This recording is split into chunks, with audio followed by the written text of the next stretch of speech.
지역의 현안을 시시각각 다뤄보는 헬로 이슈 토크 시간입니다. 목포 한 고등학교에서 교사가 여학생을 성추행했다는 의혹이 제기돼 관계기관이 조사에 나섰습니다. 또한 지난 7월 목포 지역 중학교 학생들 간 폭행 사건이 발생 후 피해 학생들이 2차 피해를 호소하고 있습니다. 이와 관련된 이야기 지금 시작하겠습니다.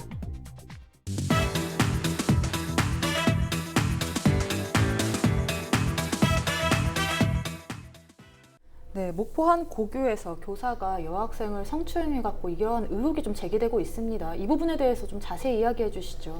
네, 추석 연휴가 막 끝났는데 기분 좋은 소식이 들려와야 되는데 또 교육 현장에서 좀 불미스러운 소식이 들려왔네요. 목포 한 이제 고등학교에서 이제 또 하필 그 윤리 선생님이라고 그래요. 언론에 나온 거 보니까 또 윤리 선생님이다 보니까 윤리 선생님께서 또 제자 성추행과 연관된 그런 기사가 나오다 보니까 많은 도민뿐만 아니라 학부모님들께서 걱정이 많으실 겁니다. 이제 자세한 사건 결과는 경찰 조사 후에 나와야겠지만 이제 알려진 바에 따르면 이제 기숙사로 가는 여학생을 이제 여학생에게 좀 부적절한 이런 언행을 했다고 그래요. 그리고 이제 신체 접촉이 어느 정도인지 모르지만은 이제 그 부분도 이제 경찰 조사 후에 정확히 밝혀질 것 같고요. 아무튼 일어나서는 안 될 그런 불미스러운 일이 자꾸 이렇게 발생이 돼서 해당 학교나 또 학부모님들 또 학생들까지도 이렇게 피해를 본 것 같아서 좀 안타깝습니다. 예. 네, 일어나면 안 되는 일들이 계속해서 일어나고 있는데요. 이렇게 불미스러운 일들이 계속해서 일어난 이유는 뭐라고 보십니까? 이런 일들이 보면 항상 예전부터 있어 오기는 했었습니다. 그리고 최근에도 잊을만 하면 꼭 이렇게 뉴스에 한 번씩 등장을 하는데, 사실은 이게 이제 뭐 과거에는 이제 개인의 일탈, 범죄에 한 그 가해한 사람이 문제다, 개인의 문제다 이렇게 볼 수도 있었지만, 지금 최근에 일어나는 현상들을 보면은 사실은 미투 운동을 비롯해서 사회 전체에 이 변화된 성관념이 존재하는데, 이 변화된 성관념을 사람들이 따라가지 못하는 이런 부분도 있는 것 같습니다. 그래서 지금 법원에서는 최근에 이제 미투 운동을 비롯해서 여러 가지 사건들이 벌어지지 않았습니까? 특히 최근에 이제 판결이 확정된 안희정 전 충남도지사 사건을 이렇게 판결을 보면은 이게 성인지 감수성이라는 것, 예전에 이게 화두가 되고 있습니다. 그러니까 그 사건의 주심을 맡았던 대법관께서 이전에 성인지 감수성을 적용한 판결이 나왔는데요. 이게 뭐냐면은 사실은 이 가해 행위나 이런 부분을 양성평등의 시각에서 바라봐야 한다는 겁니다. 근데 이제 기존에는 사실은 남성 중심의 사회이고 또 가해자 입장에서 이렇게 행동들을 봤었는데, 이 피해자 입장에서 이런 행동들이나 발언들이나 이렇게 보면은 이게 예전에 아무렇지도 않았던 것들, 이런 것들은 다 문제가 된다는 거죠. 그래서 지금 보면은 사실은 아주 예전 관념을 가지고 이렇게 말이나 행동을 하시는 분들이 많은데, 왜냐하면 그동안은 그게 문제가 없었거든요. 하지만 이제 지금은 그렇지 않습니다. 피해자의 입장에서, 여성의 입장에서 보면은 어떤 사소한 발언이나 뭐 행동들도 크게는 범죄가 될 수 있는 이런 부분이거든요. 네, 이제 변화된 성관념에서 나오고 있고 이러한 부분을 좀 못 쫓아가는 게 문제가 좀 되지 않나 싶은데요. 네, 그렇다면 이렇게 불미스러운 일들이 계속해서 발생한 이유는 또 추가적으로 뭐라고 보십니까? 참 그렇습니다. 지금 뭐 올해뿐만 아니라 사실 뭐 지난해에도 그 진도의 한 고등학교에서도 이제 교사가 학생들 여러 명을 이렇게 수업 중에 쓰다듬고 이런 또 사건이 발생해서 또 이제 징계를 받았고요. 또 순천에서도 뭐 초등학생 여제자를 그 상습적으로 성추행한 또 방과 후 미술 교사 사건이 또 발생했었어요. 또 이 사건 같은 경우는 재판에 넘겨져서 뭐 1심이긴 하지만 징역 2년 6월에 집행유예 3년을 받은 그런 사건이 최근에 발생한 겁니다. 이렇게 이제 정도의 차이가 있긴 하지만 그 매년 반복되는 이제 학교 내의 어떤 그런 성추행, 그러니까 또 남학생과 여학생 사이의 성추행도 문제가 많지만 또 정말 가장 존경받아야 할 만한 그런 교사에게서 발생되는 그런 성추행 아니면 성폭력 사건 같은 경우는 정말로 사회적인 큰 어떤 영향을 주지 않습니까?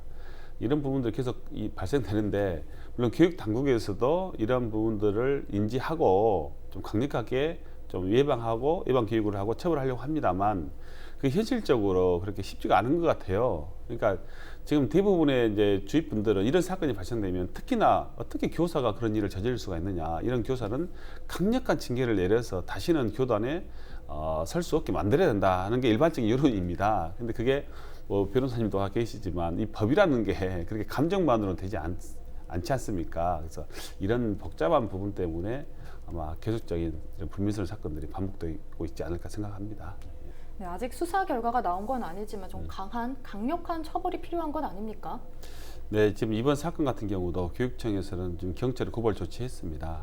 그러니까 이제 그 교원에 대한 징계 부분은 사실은 정확한 조사 후에 어떤 뭐 경찰이라든지 검찰의 판결이 난 후에 이렇게 내릴 수가 있어요. 근데 지켜봐야 될 것 같습니다. 이 사건 같은 경우는. 그런데 지금 지난해 그 박용진 더불어민주당 국회의원이 발표한 자료가 하나 있어요. 교육 당국으로부터 받은 자료를 통해서 했는데 지금 작년만 해도 13건, 올해만 25건의 이러한 교육청에서 발생된 교원들의 성비 사건을 잘못 처리한 경우가 이렇게 많이 발생됩니다. 물론 전국적인 건수이긴 하지만 그 대표적인 예를 들어보면 이제 충남의 한 고등학교 교사 같은 경우는 이제 아주 그 심각한 성추행을 했나 봐요. 학교에서. 그럼에도 불구하고 정직 1개월.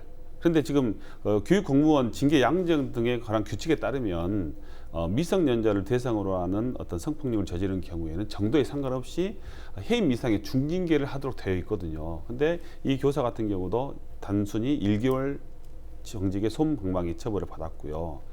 또 한 초등학교 교사는 뭐 사우나에서 스마트폰으로 다른 사람들의 나체를 촬영하다 걸렸어요. 그런데도 불구하고 감봉 3개월의 경징계를 받았고, 또 이제 충남의 또 고등학교 교사인데요. 뭐 체육관에서 학생의 손을 만지고 손바닥으로 허리와 엉덩이를 만지는 이런 교사들. 그러니까 원칙적으로 하면 이런 부분들이 전부 다 이렇게 해임이라든지 강력한 징계를 받아야 되는데 그렇지 않고 어떻게 보면 제 식구 감싸기로 할까요? 또 특히나 그 공립 같은 경우는 강력하게 처벌할 수 있지만 사립학교 같은 경우는 그 재단의 교원들이 인사권이 있기 때문에 징계권도 마찬가지입니다. 교육청에서 강력히 권유를 하지만 또 사립학교에서 따르지 않아도 어떻게 법적으로 조치할 수 있는 권한이 없어요. 이런 것들. 그러니까 지금까지 봐보면 정말로 그 저지른 범죄에 맞는 그러한 어떤 양형을 받아야 되는데 그렇지 않았기 때문에 계속적으로 이런 사건이 발생됐고, 마찬가지 이번 사건도 정확한 결과에 따라서 우리 교육 당국에서는 강력한 처벌을 원할 겁니다만 또 모르겠어요. 이제 어떤 그 사안에 맞는 어떤 징계를 받을지 안 받을지 모르겠지만 이런 것들이 앞으로는 제대로 지켜져야 되지 않을까 싶습니다. 네, 이제 저지른 범죄에 맞는 처벌이 제대로 진행될 수 있도록 받을 수 있도록 좀 노력해야 되는 것 같은데요. 네, 또한 지난 7월에 목포에서 중학생들 폭력 사건이 있지 않았습니까? 그래서 이 부분에 대해서도 현재 논란이 좀 되고 있습니다. 이야기 좀 해주시죠. 예, 아마 이제 최근에 뭐 공중파에서 그 동영상 자체가 공개가 됐기 때문에 정말 그 장면을 본 저도 마찬가지였고요. 많은 학부모님들께서 이렇게 해서 어떻게 학교를 보내겠느냐, 이렇게 무서운 학교, 무서운 아이들 때문에 내 아이가 피해보지 않을까 염려가 많으실 겁니다. 물론 최근에 발생된 건 아니고 몇 달 전에 학기 초에 발생된 사건이고요.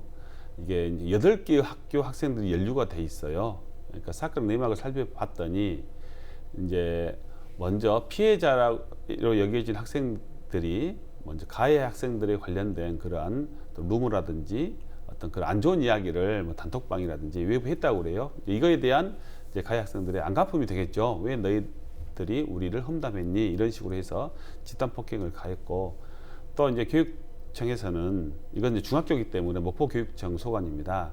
이제 한 학교 같으면 그 학교 내에서 그 학교폭력자치위원회 열렸을 건데 연합으로 이루어졌기 때문에 교육청 차원에서 이렇게 학교폭력자치위원회를 열었어요. 그리고 이제 교육청에서는 그에 맞는 어떤 징계를 내렸다고 합니다. 이렇게 뭐 교육 이수 시키고 또 분리 조치 시키고 이렇게 했었는데, 안타까운 것은 또 이번에 다시 이제 언급된 것은 그 가해자로 지목된 학생과 피해자로 지목된 학생들이 또 같은 학교에서 이렇게 다시 맞닥뜨렸다는 겁니다. 이것 때문에 이제 학부모님들께서 걱정하시는 거죠. 저 가해 학생과 피해 학생이 어떻게 한 학교에 같이 있게 하느냐. 근데 이게 또 쉽지가 않습니다. 자, 학교 폭력이 한두 건이 발생된 게 아닙니다만은 수백 건, 수천 건이 발생이 되는데, 그럴 때마다 또 그 가해 학생이라고 지목된 학생들을 다 퇴학시키거나 강제 전학시킬 수도 없는 거거든요. 그래서 이에 따른 어떤 해결책을 교육 당국에서 만들어야 되는데 이제 그게 회복적 생활 교육 프로그램이라고 있어요. 이제 교육 당국에서는 이렇게 학생들의 갈등을 단순히 처벌이나 이렇게 징계를 통해서 해결하지 않고 이 두 집단 간의 어떤 관계 회복을 통한 어떤 다시 공교육에 다시 정상적으로 들어오게 하는 이런 교육을 실시하려고 하는데 그게 현장에서는 그렇게 쉽게 또 효과가 발생되지 않는 것 같아요. 예, 그렇습니다. 예. 참 학교 폭력이라는 이 문제가 쉽지만은 않은 것 같습니다. 모든 학생들이 또 통합을 해야 되고 이해를 해야 되는 상황인 것 같은데요. 네, 근데 이번 사건에서 일부 학생들은 14세 미만으로 법적으로 어떤 조치도 취할 수 없다고 이야기를 들었습니다. 이 부분에 대해서 좀 이야기해 주시죠. 이게 이제 법적으로 어떤 조치도 취할 수 없다 그건 아니고요. 형법적으로 조치를 취할 수가 없다. 저희 이제 형법에서 형법 구조에 형사 미성년자 14세 미만자의 행위는 벌하지 아니한다라고 돼 있기 때문에 형사적인 형법적인 처벌을 할 수 없다는 것이고요. 소년법에는 또 이제 범죄 소년, 우범 소년, 촉법 소년이라고 이렇게 규정이 되어 있습니다. 그래서 19세 미만, 10세 이상부터 19세 미만은 소년법에 따른 처분을 받게 됩니다. 그래서 이제 일반 뭐 경찰에서 검찰 거쳐서 법원에 가서 재판을 받는다.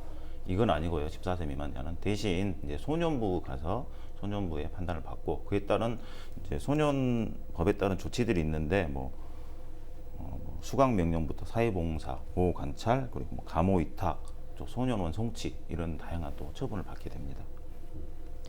네, 이제 그런 조치들을 취하고 있긴 하지만은 이런 학생들 좀 더 강력한 법이 좀 시행돼야 되는 거 아닙니까? 그래도. 근데 이제 사실은 14세 미만이라고 하면 이제 19세 미만도 소년범으로 다루는데 14세 미만은 사실 이제 성장 과정에 있는 참 아직 자라나는 아이들입니다. 이런 아이들에게 일반인과 같은 형법적인 잣대로 강력한 처벌을 한다는 것은 사실은 아이들의 뭐 교화나 교정을 위해서도 바람직하지 않고 또 장래를 위해서도 그래서 아마 소년법의 취지가 그런 거거든요. 개선된 처우를 하자, 좀 장래 좀 교정을 시켜보자는 취지로 그렇게 하고 있습니다. 네, 이제 좀 전에 말씀해 주신 것처럼 다른 조치들을 취하고 있지 않아서 2차, 3차 피해를 겪고 있다고 하는데 이 피해자들의 걱정과 두려움이 좀 더 커질 것 같습니다. 이 부분에 대해서도 이야기 좀 해주시죠.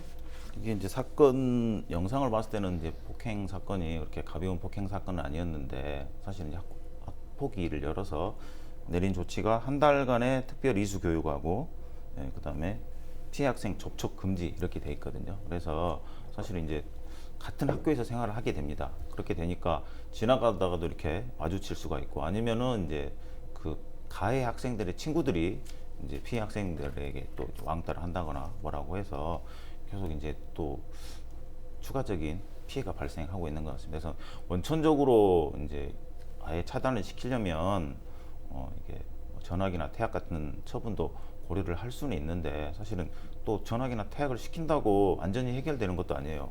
학교 끝나고 방과 후에 또 맞으실 수도 있는 일이고 그래서 제가 봤을 때는 이게 이제 학폭위 제도가 시행을 되면서 이 문제를 기존에는 학교에서 좀 자율적으로 해결되던 것을 이제 어떻게 보면 이제 재판은 아니지만 비슷하게 사건화해서 처리를 하다 보니까 아이들 싸움이 이제 부모님 싸움이 되고 그러다 보니까 감정이 좀 격화가 되고 그래서 이제 이런 또 이제 피해도 발생하게 되고 해결하기 힘든 상황으로 온 것 같습니다. 그래서 이제 법적인 제도로 다 하기에는 상당히 어려워요. 그래서 만약에 전학 같은 거를 처분을 내린다고 해도 이 가해 학생들 쪽에서 아이 처분이 굉장히 부당합니다, 과합니다라고 집행 정지를 신청하고 행정 소송을 하면서 계속 이 상태를 보류시켜 놓을 수도 있거든요. 그래서 이게 법적인 걸로는 정말 해결이 상당히 어려운 난제입니다. 네, 이제 법적인 걸로는 해결하기가 상당히 어려운 문제라고 말씀해 주셨는데요. 그렇다고 해서 이제 방치할 경우 더 많은 피해자들이 생길 수도 있기 때문에 고민이 좀 깊을 것 같은데요. 어떻습니까? 네, 맞습니다. 일단 이런 폭행 피해가 발생했을 때는 먼저 피해자 중심으로 가는 게 맞습니다. 피해자에 대한 안전 조치 또 심리적인 안정을 취하도록 최선의 노력을 해야 될 것입니다. 다만 이제 가해자의 경우도 일단 학생입니다. 학생이고 좀 최근에 사회적인 여론이 그 미성년자의 범죄가 지능화되고 흉폭화된다고 해서 이 학생들에 대한 처벌을 강화시켜야 된다. 소년범 범죄 소년법을 강화시켜서 좀 더 센 어떤 죄를 줘야 된다는 것의 또 여론이 많이 형성됐었어요. 근데 또 교육 당국이나 교육자들은 또 그 부분에 대해서 또 동의를 하지 않습니다. 왜냐하면 피해자도 마찬가지지만 가해자도 우리가 교육에서는 교육시켜야 될 그러한 학생으로 보고 있기 때문에 그렇습니다. 그러니까 우리 김 변호사님께서 말씀하셨지만 학생들의 어떤 폭력 같은 경우 학생들에 관련된 범죄는 정말 법적으로 어떻게 딱 명쾌하게 무자를 할 수가 없습니다. 그렇기 때문에 더 어려운 것이고요. 그래서 나온 게 아까 잠깐 언급했지만 전남도교육청에서는 이건 법으로는 안 된다. 이 학생들이 갈라진 학생들, 갈등이 일으킨 학생들 양쪽을 다시 회복시켜 줄 수 있는 그런 프로그램을 해야 된다. 그래서 회복적 생활 교육 프로그램을 강화시키고 있고 그 방법으로 제일 먼저 이런 학생들의 생활을 회복시키기 위해서는 그 학생들을 가르치는 교원들의 전문성이 가장 중요하다. 그래서 교원들의 전문성 신장을 위한 강화 교육을 정말 강화시키고 있습니다. 그리고 이제 단순히 교원에게만 맡길 게 아니라 법률적인 지원단이 또 필요합니다. 그래서 광주 변호사 협회랑 MOU를 체결해서 우리 전남교육청에서는 이렇게 학생들의 학교 폭력에 관련된 피해자, 가해자를 지원하는 현장 법률 지원단을 지금 구성했고 또 학교 현장 중에서 또 베테랑 교사들이 계십니다. 주로 교무 부장 선생님이나 아니면 오랫동안 학생 생활을 지도했던 선생님들, 부장님들, 또 교감 선생님들 중심으로 또 현장 교사 지원단을 꾸렸어요. 이렇게 세 박자를 고루 갖춰서 한번 해보려고 지금 올해 들어와서 정말 노력하고 있고 그럼에도 불구하고 간혹 이렇게 사건이 터지지 않습니까? 이게 사건이 터질 때마다 이 가해자를 강하게 처벌해야 된다라는 여론이 계속해서 특히 언론 쪽에서 많이 해줍니다. 근데 좀 차분하게 지켜보고 교육 당국을 좀 믿고 맡겨줬으면 하는 바람을 여기서 잠깐 해봅니다. 예. 네, 가해자도 교육을 시켜야 하는 학생이기 때문에 조금 많은 시청자분들이나 국민들이 좀 믿고 교육 당국을 믿고서는 좀 기다려주는 것도 필요할 것 같은데요. 예. 네, 이제 학생들이 학교 안팎으로 안전한 학교 생활하기 위해서 어떻게 해야 하는 겁니까? 지금 저는 이제 학생들을 단순히 학교에서만 맡겨서는 안 된다고 봅니다. 왜냐하면 학교에서 생활하지만 학교를 끝나면 방과 후면 다시 또 거리로 나가지 않습니까? 그래서 일단 가장 큰 책임은 물론 뭐니 해도 교육 당국입니다. 교육 당국에서 학교 내에서 안전하게 아이들이 공부하고 놀 수 있는 그런 환경을 만들어야 되고요. 또 학교 밖에서는 학교 밖은 지자체하고 경찰서에서 또 관할을 해줘야 됩니다. 학교 선생님들이 어떻게 학교 밖까지 나가서 생활지도를 할 수 있겠습니까? 물론 과거에는 학생 부장 선생님이 방과 후에도 어떤 유흥거리 같은 데 가서 했어요. 근데 지금은 그게 현실적으로 불가능합니다. 그러니까 지자체에서 이제 학교 밖을 또 안전하게 만들고 또 경찰서에서도 마찬가지입니다. 물론 많은 범죄가 발생되겠지만 청소년 관련 범죄는 더욱더 세심하게 살피는 그러한 정책을 폈으면 좋겠어요. 그래서 학교와 지자체와 경찰서 그리고 또 시민들이 협력해야지만이 정말로 안전한 학교, 안전한 청소년을 만들 수 있지 않을까. 예, 그런 의견을 말씀드리고 싶습니다. 예. 네, 이제 교육 당국, 지자체, 경찰 등의 이제 모든 노력들이 안전한 학교 생활을 만들 수 있다고 말씀해 주셨는데요. 네, 추가적으로 또 말씀해 주시죠. 예. 어떻게 해야지 또 학교 안팎으로 학생들이 안전한 생활을 할 수 있을까요? 오늘 다룬 주제를 보면 사실은 이제 성인에 의한 이제 피해, 학생들이 피해를 보는 경우와 그리고 학생들끼리 이렇게 피해를 주는 경우로 봤는데 사실은 이제 미성년인 학생들은 아직 완전하게 성장하지 않은 것은 맞습니다만은 어떻게 보면은 그래도 동등한 존재로 대우를 해야 됩니다. 어른들이 이제 성인들이 학생들을 대할 때 이런 부분이 저는 부족한 것 같아요. 하나의 완전한 나와 동등한 인격 차이다라는 의식을 좀 가져야 될 것 같습니다. 그래서 보호를 해야 되지만 동등하게 좀 대우를 해줘야 될 것 같고 그리고 이제 학생들끼리 친구들 사이에서 사실은 친구들이 뭐 왕따가 일어나는 걸 보면은 뭐 자기가 싸움을 잘한다거나 뭐 자기 집이 돈이 많다거나 공부가 잘한다고 해서 다른 친구를 뭐 이렇게 업신여기거나 무시하거나 하는데 사람이 뭐 어떤 사람도 그런 권리를 가진 사람은 없거든요. 그래서 친구들 사이에도 이렇게 다른 사람의 개인격을 침해할 권리는 없으니까 그 부분을 명심하고 지내야겠습니다. 네, 이제 보호를 해야 하긴 하지만 동등한 대우가 필요하다고 말씀해 주셨습니다. 네, 오늘 이야기 여기까지 나눠보도록 하겠습니다. 두 분 고맙습니다.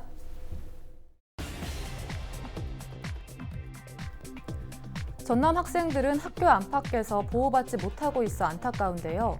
학교 폭력 그리고 성추행 등 근절을 통해 학생들의 생활 안전이 보장되길 바랍니다. 지금까지 헬로 이슈 토크였습니다.